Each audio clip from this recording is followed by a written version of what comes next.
여러분 안녕하십니까? TJB 8시 뉴스 시작합니다. 이수복 앵커의 휴가로 오늘은 제가 대신 진행합니다. 첫 소식입니다. 천안에서 층간소음을 이유로 윗집 이웃을 살해한 피의자 47살 양민준의 신상 정보가 공개됐습니다. 범행의 잔인성과 피해 중대성 등을 종합적으로 고려해 공개가 결정됐고 양 씨도 이의가 없다는 의사를 밝혀 곧바로 신상 정보가 공개됐습니다. 보도에 김소영 기자입니다. 짙은 쌍꺼풀, 굳게 담은 입. 층간소음 갈등 끝에 이웃을 살해한 47살 양민준입니다. 양민준은 지난 4일 자신이 거주하던 천안 서북구의 한 아파트에서 윗집에 살던 70대 이웃 주민을 찾아가 흉기로 살해한 혐의를 받고 있습니다. 경찰은 사건 발생 일주일 만에 신상정보 공개 심의위원회를 열어 양민준의 신상 공개를 결정했습니다. 범행이 잔인하고 피해가 중대한 점, 피해자 유족의 의견 등을 종합적으로 고려해 신상 공개의 뜻을 모았습니다. 양민준이 신상 공개 결정에 대해 이의를 제기하지 않았고 확인서를 서면으로 제출하면서 별도의 유예 기간 없이 바로 공개됐습니다. 다음 달 9일까지 한 달간 충남경찰청 누리집에 이름과 나이, 얼굴 사진이 공개됩니다. 흉기에 찔린 피해자가 관리사무소로 몸을 피하자 자신의 승용차로 밀고 들어가 재차 흉기를 휘두른 양민준. 신상 공개에 앞서 경찰은 사이코패스 검사를 진행하려 했으나 양민준이 이를 거부했고 설득을 통해 검사받기로 합의해 송치한 후 교도소에서 진행할 예정입니다. 개인의 생물학적인 범행 특성 그리고 심리학적인 특성, 반사회적인 어떤 성향 등이 복합적으로 나타났다고 보여지고요. 양민준은 경찰에 집에 있던 흉기를 들고 갔다고 진술했으며 경찰은 내일 오전 양민준을 검찰에 넘길 예정입니다. TJB 김소영입니다. 대전 중앙로 지하상가의 분위기가 심상치 않습니다. 무단 점유 점포들에 대한 명도 단행 가처분 집행이 상인들의 거센 반발로 무산된 이후 일촉즉발의 긴장감이 이어지고 있는데요. 상인들은 입찰 과정 조작 의혹에 대한 수사가 끝나지 않은 상황에서 집행을 강행하는 것은 부당하다며 반발하고 있습니다. 전유진 기자입니다. 노란 조끼 집행 인력과 이를 막아서는 사람들이 뒤엉키며 현장은 순식간에 아수라장이 됐습니다. 집행을 하겠습니다. 중앙로 지하상가에서 강제 집행이 시도되자 상인들이 거세게 맞서며 몸싸움까지 벌어지기도 했습니다. 경찰이 오고 그 집행하는 사람들 있잖아요. 그 사람들이 다 들이닥친 거예요. 시민들과 우리가 합세하고 막은 거예요. 대전시는 무단 점유 중인 48개 점포에 대해 명도 절차에 나섰지만 충돌이 커지면서 1시간 만에 철수했습니다. 오늘은 법원에 추가 집행명령이 없었지만 내일 집행을 재개한다는 방침이어서 지하상가는 여전히 긴장감이 감돌고 있습니다. 시는 지난해 30년간 민간 위탁 운영되던 지하상가의 관리 주체를 대전시 시설관리공단으로 변경하고 440개의 점포를 대상으로 공개 경쟁 입찰을 진행했습니다. 이 과정에서 낙찰이 됐음에도 기존 상인들이 점포를 비우지 않자 시는 명도 가처분을 신청했고 법원은 이를 지난달 말 인용했습니다. 시나 공단 입장에서도 무단 점유를 빨리 해소해서 낙찰 받고 대기하시는 분들이 입점을 할 수 있게 하는 게 저희의 의무잖아요. 하지만 상인들은 입찰 조작 의혹이 있다고 주장합니다. 비상대책위는 전자 입찰 시스템에서 비정상적인 조회 기록이 확인됐다며 조회수를 부풀려 입찰액을 높이려는 의도라면서 시와 공단 관계자를 고소했고 경찰도 수사에 나섰습니다. 또 코로나19 이후 어려움 속에서 갑자기 최고가 경쟁 입찰을 도입해 상인들을 벼랑 끝으로 몰고 있다고 반발합니다. 현재 대전경찰청에서 수사 중에 있습니다. 진실이 밝혀지지 않았는데 이렇게 피해 상인에게 강제로 집행을 한다면 2중 3중에 또 피해가 발생할 수 있습니다. 국민권익위원회도 사안을 중대하게 보고 상인들과의 대화에 나선 상황. 시가 예고한 집행 시한이 코앞으로 다가오면서 중앙로 지하상가는 언제든 재충돌이 벌어질 수 있는 일촉즉발의 분위기 속에 놓였습니다. TJB 전유진입니다. 대전 중구가 AI 기술을 활용해 연간 1,000만 명이 찾는 성심당 일대 방문객 흐름을 정밀 분석하는 사업에 착수했습니다. 중구는 어제 대흥동 성심당 본점 앞에서 라이다 전문기업 아우스터와 AI 기반 국내 기업 그린 AI와 함께 유동인구 분석 기술 시연회를 진행했습니다. 성심당 앞 교차로에 설치된 라이다 센서가 360도 회전하며 사람들의 동선과 혼잡도를 파악해 하루 2만 명에서 3만 명이 몰리는 대기줄 현황을 실시간으로 보여주는 방식입니다. 중구는 내년 상반기부터 이 데이터를 활용해 고객 대기 시간 단축, 원도심 활성화 전략 수립 등에 본격적으로 활용할 계획입니다.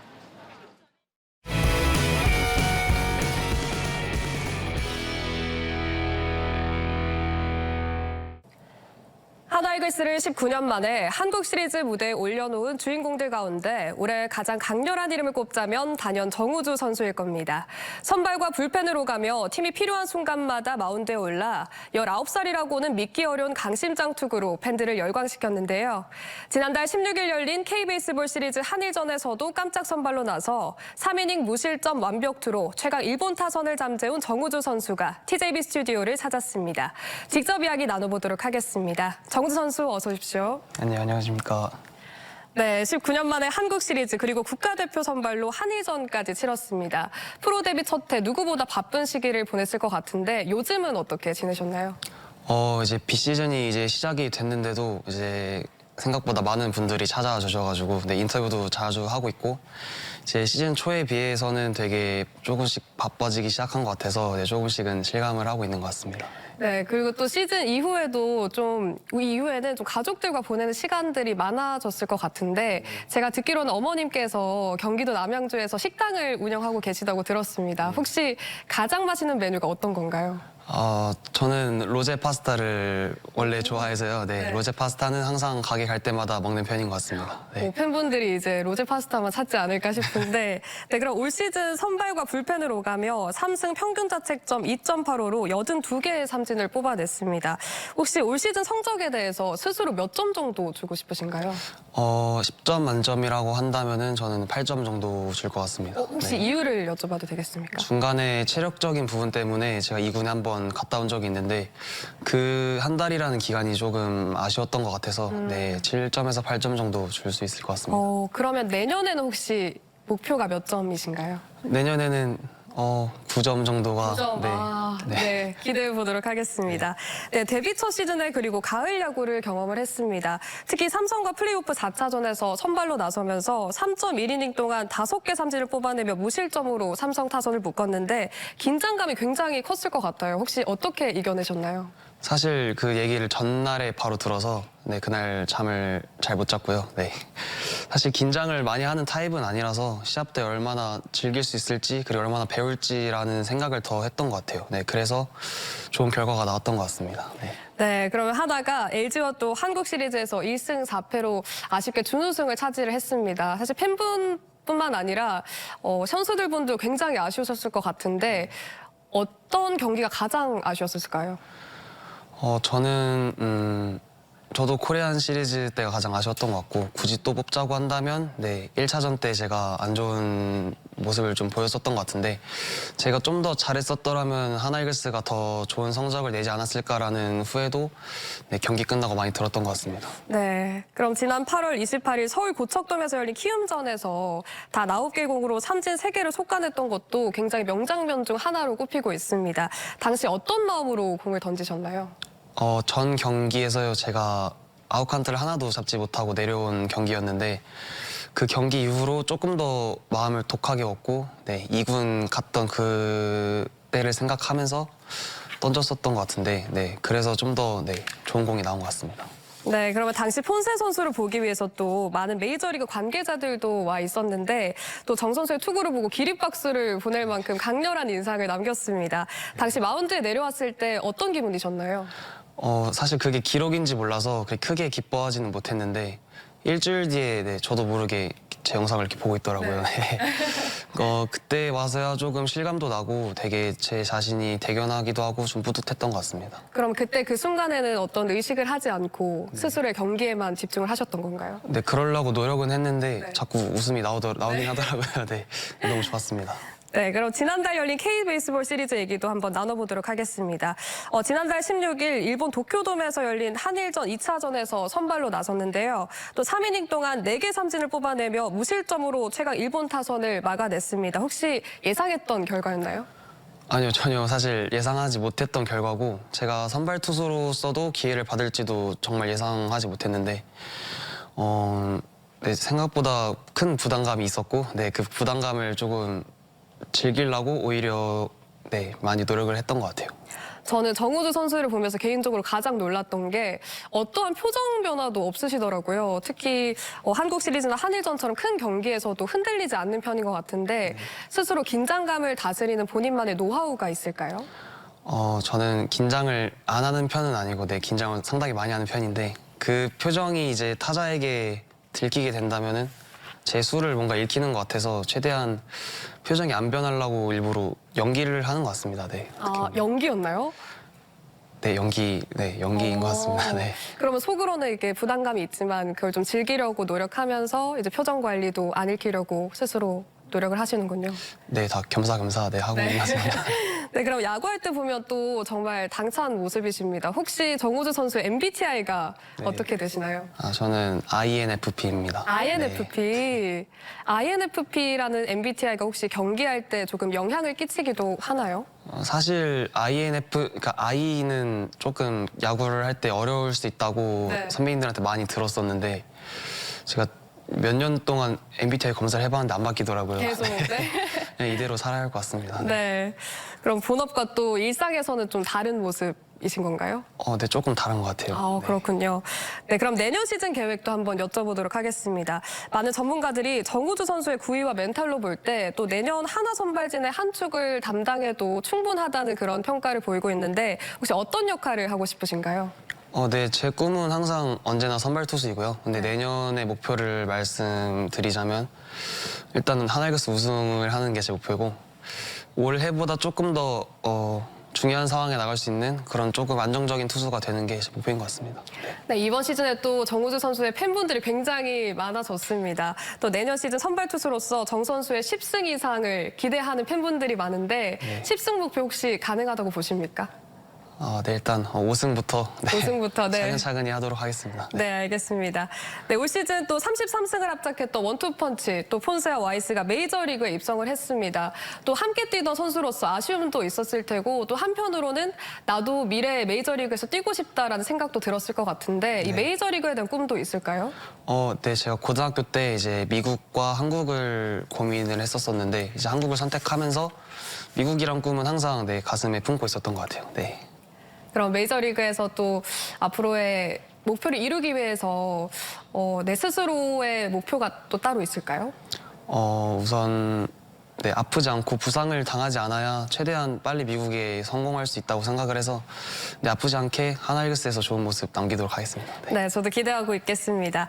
네, 천재 타자 또 강백호 선수가 하나 유니폼을 입었습니다. 그러면서 또 하나가 최강의 다이너마이트 타선을 구축하게 됐다는 말들이 나오는데 그만큼 또 내년 시즌 우승에 대한 기대감도 큰데 마지막으로 그러면 하나 팬들에게 한 말씀 부탁드리겠습니다. 네, 올 시즌 저희가 이렇게 높은 순위에서 위치할 수 있었던 건 팬분들 덕분이라고 생각해서 네, 정말 너무 감사드리고 내년에 저도 꼭 좋은 모습으로 다시 찾아뵙겠습니다. 감사합니다. 네, 그럼 오늘 인터뷰는 여기까지 하도록 하겠습니다. 고맙습니다. 감사합니다. 다가오는 시즌 리그 우승을 정조준하고 있는 하나이글스가 내년 2월 호주 멜버른에서 트로피를 놓고 국제전을 치를 예정입니다.